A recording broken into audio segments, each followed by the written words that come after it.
దేవునికి స్తోత్రం. ఈ ఉదయకాలపు శుభాలు మీ అందరికీ రక్షకుడైన యేసు నామములో తెలియజేస్తున్నాం. ఆదికాండం 30వ అధ్యాయం 30వ వచనం ప్రకారంగా అక్కడ ఒక మాట రాసి ఉంటుంది, నేను రాకమునుపు నీకు ఉండినది కొంచెమే, అయితే అది బహుగా అభివృద్ధి పొందెను. నేను పాదము పెట్టిన చోట్లను యెహోవా నిన్ను ఆశీర్వదించను. నేను నా ఇంటి వారి కొరకు ఎప్పుడు సంపాద్యము చేసుకుందని అంటాడు. ఇక్కడ మీరు లేఖనంలో చదివి చూస్తే యాకోబు జీవితాన్ని గురించి రాయబడి ఉంటుంది. యాకోబు రావటానికి ముందు లాభానికి ఉన్నది కొంచెమే. యాకోబు అడుగుపెట్టిన చోట్లల్లా దేవుడు ఆశీర్వదించాడు. ఈ ఉదయకాలం దైవజనునిగా నేను మిమ్మల్ని ఆశీర్వదిస్తున్నాను, మీ మీద ప్రవచిస్తున్నాను.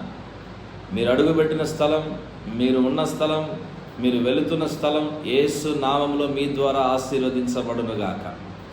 మీ ద్వారా ఆ స్థలంలో ఉన్న శాపం విరగొట్టబడునుగాక. మీ ద్వారా ఆ స్థలంలో గొప్ప దీవెన కలుగునుగాక. ఆమేన్.